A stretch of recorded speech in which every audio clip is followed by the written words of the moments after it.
Hi, my name is Dani, and I've known, I think I met Henry in 1979 at Club 57. And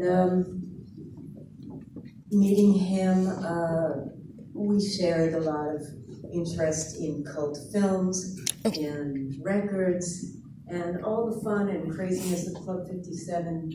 You know, he was in there. But he was also so genius, so brilliant, and one of the things that we all talked about was his Soul City animation, how he had managed to make that was just so mind-boggling, how he had shot this film, how he had blown up every, I don't know how many frames, and then cut them all out, and then colored them, and then reshot. It was just like the most amazing thing that I think anybody had done, and you know, we all appreciated how amazing an artist he was. But the other thing is, you know, even though he's so brilliant and just so much smarter than everybody, he never made you feel like, you know, I'm smarter than you, even though he was. And he would talk to you in a way that, you know, he would think that you understood everything he's talking about. So years later, I loved the lenticular photography, and when he got into that, and I didn't know it was called that, I called them Winkies. And he, you know, he explained to me exactly how you make them, and which, you know, but he talked to me as if I would understand. And the fly's eye also.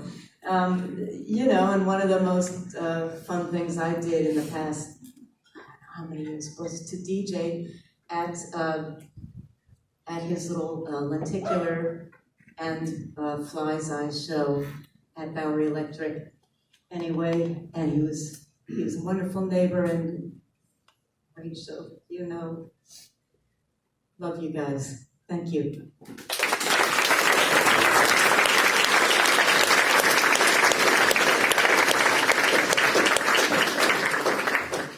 Hi, my name is Gordon.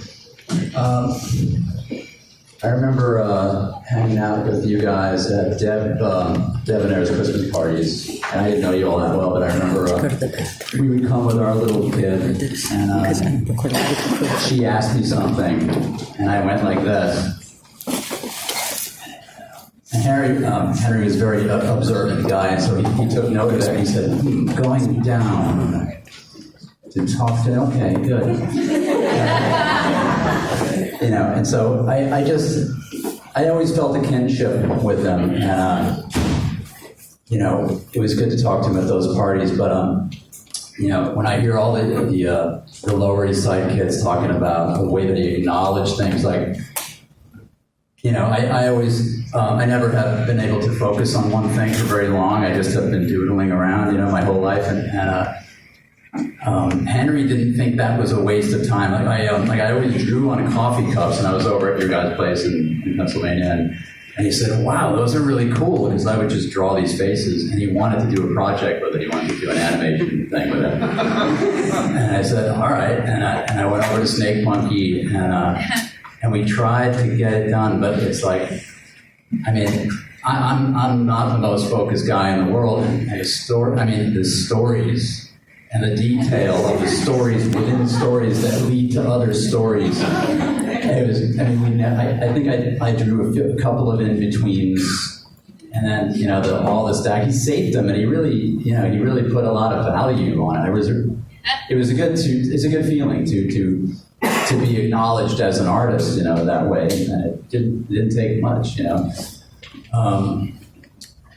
And I just like hanging out with you guys over the last 2 years after the madness came was like such a godsend for us, you know. And I just, you know, I really appreciate the guy. I just felt like we had a lot in common, and we were, you know, all those collective, like, you know, I collect little things just like him, little Matchbox cars, little toys, and I'm a big what's the name of that dinosaur deal again? Slatherpuss. I'm a big Slatherpuss fan. Yeah, you can tell by looking at the room, like, this is a great guy. You know, people don't just show up. Anyway, it's good to know you, Henry, and it's good to know you, Rachel and Atticus.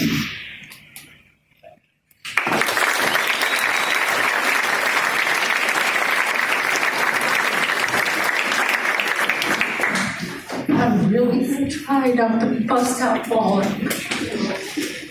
I met Henry at the New Wave Vaudeville show at Irving Plaza. I'm debonair. My Christmas parties, everybody came to. And I met him because of the Flush Tones, and my band Tina Peel played in DC a lot together. I moved to New York. I was at that show, and I saw Peter's room. I went over to him, and I met Miss April, and Peter was like, "Hey, will you jump up on stage with us and go-go dance to our gig? We're going to play, and Henry Jones is going to show his animated Soul City behind us." And I was like, "Yeah, that'd be great." And that's how I met Henry. And all my Club 57 friends, and that community was so beautiful. And Henry was that beautiful kind of man. And I was so overjoyed when Rachel met Henry, and Rachel played in Das Furlines with me, and they got together, and beautiful Atticus came into the world. And he was such a good dad to you. And Rachel, you were such a beautiful mom to Atticus and to all these kids in the neighborhood. And the films that he made. I've experienced a lot of death lately. And Henry's that one that's hurt me so much. And Howie Pyro, and just too much, and Marky, and all our family. Henry, how can you explain any more about him? He was so intelligent. He was so kind. He was so kind.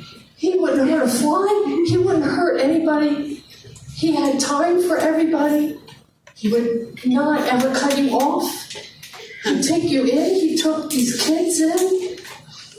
He was a beautiful man, and he made a beautiful community here for a lot of people. I'm happy he was here on this earth and a part of everybody's life. I'm going to miss him a great deal. And I loved him very much, a little tiger. I love Rachel so much, like a sister. And Atticus, the first time he came to my Christmas party, bought me a gift. And Henry said, "Pick something you think she'd like." He brought me a little red marble. I still have it. Because he knew I was like a fiend for red things. I still have that marble. And that's all I want to say. He was a beautiful man, and we are going to really miss him. And I'm sorry that what happened to him, and for you too, Rachel. My heart goes out to you very much. I love you very much. All right.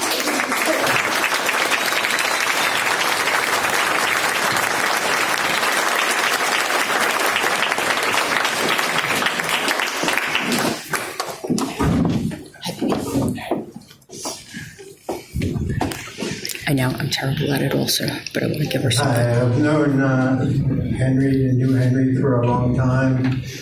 I met him when he was working on Apple Heart Daisy, where he would stay up all night long, and he was making these charts of the music, and he had these notes that would go from like one scale to another, and he called them flirt notes, and he had like this special way of drawing them. He was like, "Was that a flirt note?" And I was going, "I think it was flirt." He was like, "No, it's not flirt." And then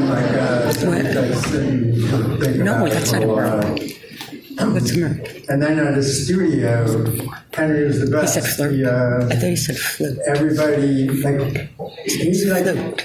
took care of so many artists that were like when I was unemployed, Henry would make up a job for me. Like he did that for everybody. Some people were taking care of his archive with his rat finks and all his toys, and some people were building models for something, and there was all kinds of stuff. But he had time to take care of everybody. And he would walk through, like while we were doing it, like we'd be like singing Daniel Johnson in the middle of the night, and he'd go through and say like, "Hey, Tommy, are you having fun?" And he made sure that everybody in the room, like, you know, like working for him, he's doing everything, like, you know, he'd buy him like whatever they wanted. He's like, you know, you want some more coffee? You want this? Like, he just wanted everyone to have fun, and like, he's just like the most generous person. I miss him like a motherfucker.